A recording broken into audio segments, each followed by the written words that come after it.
He goes and tells everyone, he goes like, it's the first guy I've met who has paid the bill for me. Everywhere I'm going, I'm just paying bills. It's just something about this guy. And he says, this guy is coming to the US.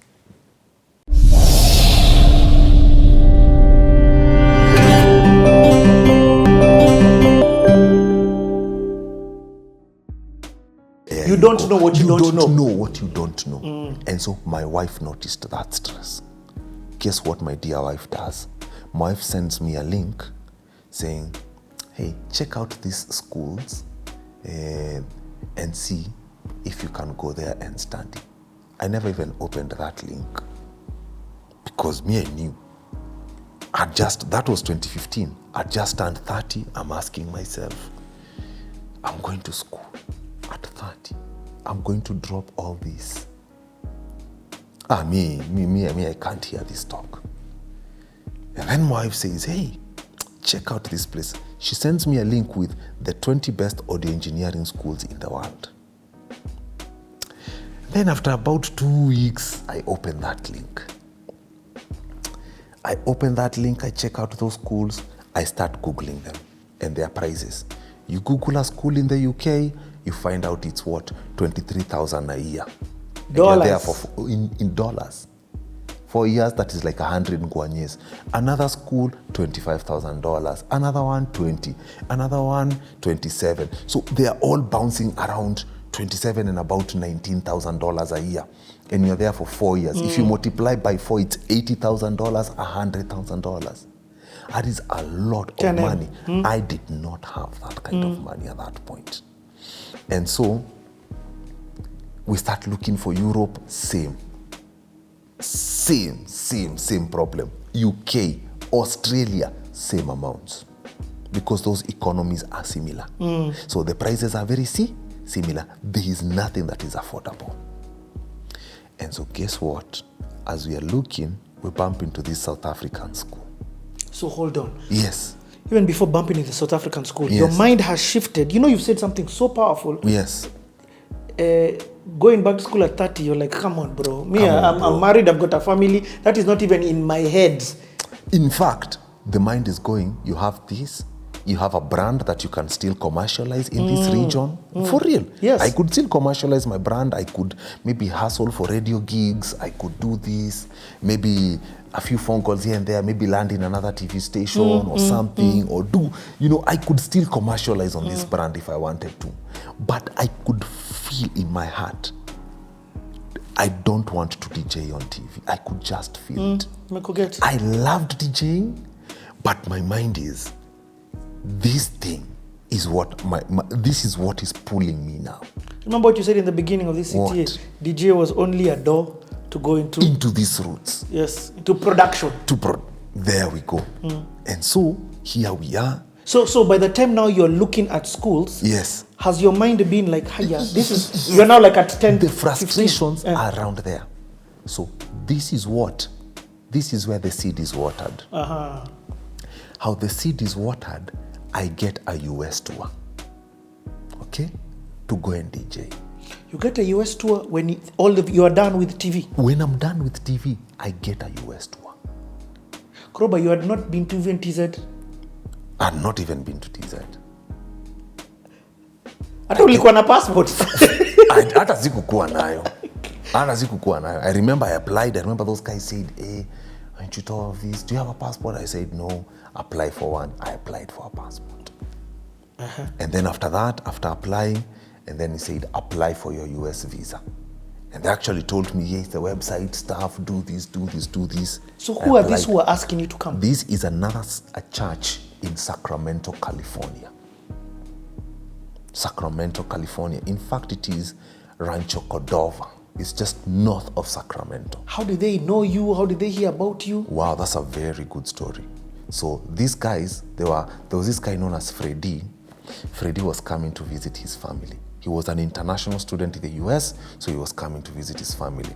And he said, I would love to have DJ Krowbar over in Sacramento to come and minister. And so Freddie looks for me. And Freddie looks for Freddie. Yeah, Freddie. Freddie looks for me. All right? Freddie looks for me, finds me. When Freddie finds me, we have this lunch, we chit chat. I think he came with someone else. We talk. When we finish that lunch, I pay and we leave.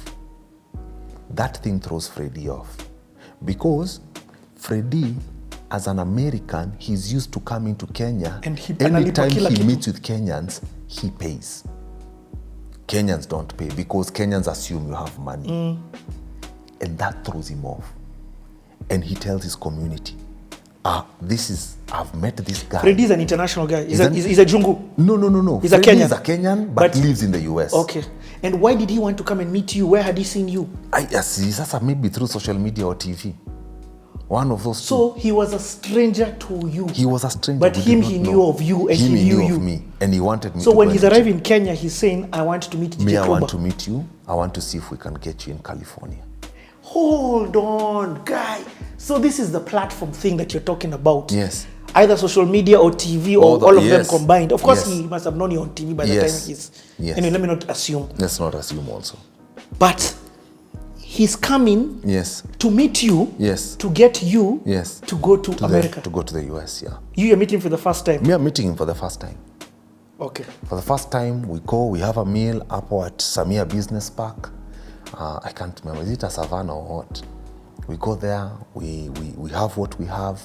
As we leave, I pay. That is what threw him off. He goes and tells everyone, he goes like, it's the first guy I've met who has paid the bill for me. Everywhere I'm going, I'm just paying bills. It's just something about this guy. And he says, this guy is coming to the US. They were organizing a conference in the US. And so there, long story short, US Embassy, visa, chap, I tell him the visa is out. The next thing, tickets. You know, by the time... So remember, all this is happening, the seed for the school is growing. I'm still doing these voice-over things here and there, a few gigs here and there. We're still growing. My wife's, when our firstborn was born, my wife dedicated her time to raise the kids. Yes. And so she closed her shop on Moi Avenue to raise the kids. So 2012, 13, 14, and 15, she wasn't working. When did your second born come? 2014, April. Yes. So when that one was about one there and something, now she started going out. She started doing interior design. Okay. Yes. Okay. And so even her business was starting to peak. So we are there, we are analyzing this thing, and then it gets to a place where you go to Stato now? I go to the Stato. I go to the Stato, we do this conference, and then something interesting happens. I tell them after the conference, can you take me to some of these audio engineering schools across California? What were you doing in the conference? I was DJing and ministering. Yes, I was throwing a set on the last 2 days, and I spoke once in that conference. Is that church for Kenyans? Yes. Okay. Yes. Okay. Yes. It's a Kenyan community that's in the diaspora. It's a Kenyan community in the diaspora. Wonderful. Yes. So it was like 99% Kenyan. I saw one Spanish family.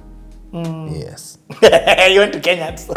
I get it. No, but you still went. Yes. I still went. And so when we were there, these guys took me to these universities.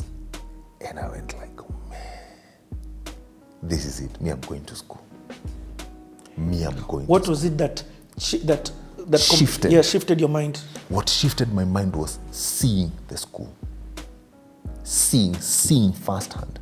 In fact, I was taken to about 2 schools, and I remember I went to one in San Francisco. And I remember we were having a chat with admissions and stuff, and I was telling them, this is what I've done in Kenya, this is what I've been doing, and stuff. And we have this chat, and the conversation takes a very interesting direction. She says, I think we can sponsor you. She makes a few phone calls, talks about me and stuff. Immediately. You know, like there's this Kenyan guy over here. He has this kind of experience. This is the kind of guy to sponsor and stuff. He forwards my work, what they see. All these decisions are being made in one building. So there's just conversation happening there through phone calls. What? Because they're saying he's here and I'm talking to him. And so we talk. And they say, like, we can admit him based on performance. We will only sponsor him if his performance is sustained. Then the lady tells me, listen, dude, you have a scholarship. What? You have a scholarship. If you come here and you do well, we'll sponsor your tuition and upkeep. But you are now on. What? Without applying a piece of paper. This is you going to meet? This is just me just digging around, just looking for schools and stuff. Just seeing things. But I remember talking to her and telling her, so, oh, that's awesome, that's good. Okay, I have to see how my wife and kids are going to come, and then we'll talk about this. I said, no, this opportunity is just for you. Then this is where the conversation changes. And then I just look at her and I say, so I'm the only one coming? Says, yes. Then I'm saying, then there's no need for even me to call my wife. Then I'll have to decline this scholarship. What? She couldn't believe it. Me, I'll have to decline it. I can't go anywhere without my family. And I remember telling her, God is the most important thing. My wife, my kids, the calling of God over my life. So that calling and education is needed for it. So it is important, but it's not more important than my kids. It's not more important than all the other things. So if it overrides these things, then I don't even need to call my wife. I'll just have to decline it. Had you and your wife sat down to ever discuss? That was a discussion that we had in our premarital class, and it was deal breakers. Like, what are the deal breakers? And one of the deal breakers she presented was, if you ever go anywhere for over 6 months, we are all going together.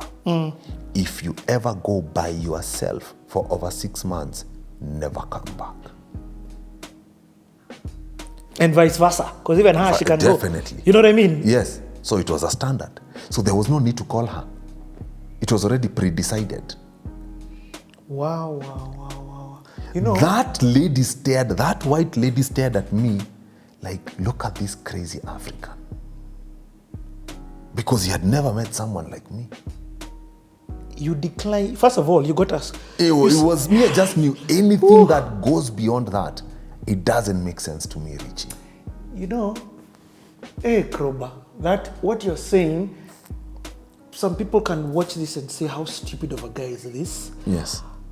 Because the lens with which you have to view this is very different. Yes. You can't view this, you can't just listen to the words coming out of your mouth and not understand the spiritual implication on the decision in which you made. You see, this is what you do. For those people who look at this decision and they go like, I could have pursued it and I could have gone for 4 years, that thing could have changed their lives. You don't know what you would have done to your family. You'd have created such a deep wound that would have taken generations to heal. A deep, deep wound. Me, I'm one of those guys, bro. I earlier this year, I went to Zambia I was supposed to go for 3 months. For a project, yes. I was supposed to go, I ended up going for 2 months. But I was supposed to go for 3 months and then I come back and decide on relocation. You get? One of the conversations that I've always had with my wife is the same thing as you. Yes. So to hear you say it's really affirming. But that thing of, even if she gets an opportunity, you all go.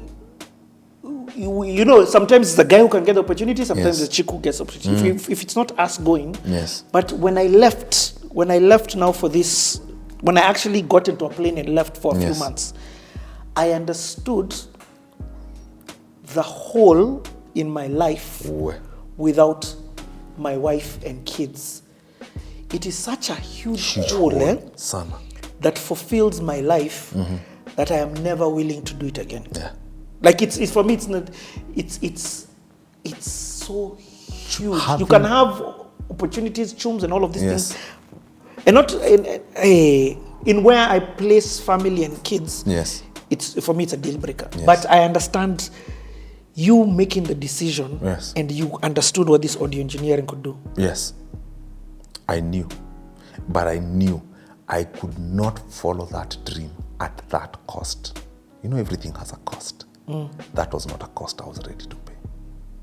I just wasn't ready to pay that cost. So for you, because of the pre-decisions that you had made, Yes. this was going to be what's the word? This was a good thing, a bad thing that is wrapped looking good. Kwisha. It was one of those things that it's a black hole that might pull you in. Yo, that is crazy. Even how the devil to part that your way. Yeah, You know, we never talk about the devil giving guys good opportunities. Let me tell you, we had a very interesting stare between the two of us. You and the Jungu. Yeah, just stared at each other like this. Like, that lady is looking at me like, I cannot believe I've pulled for you all these given strings. this guy, I've done all these things, and he's still saying no because of our wife and kids. Do you know how many people want an opportunity like this in America from Africa? In my mind, I'm like, I'm not any other African. I'm mad. I am not any other. I am not that desperate. Wow. Why were you with one of the guys from there? Yes. Did the guy look, was he there standing near you? He was young. He was very young at that point. He was in his early 20s. He was just staring at me like, okay, I don't know what these guys are talking about. Oh. Hey, okay. Let's take a break right now. That one is heavy. Digest on that. As usual, we've been shooting for hours. We need to change batteries. We're coming back. Wow.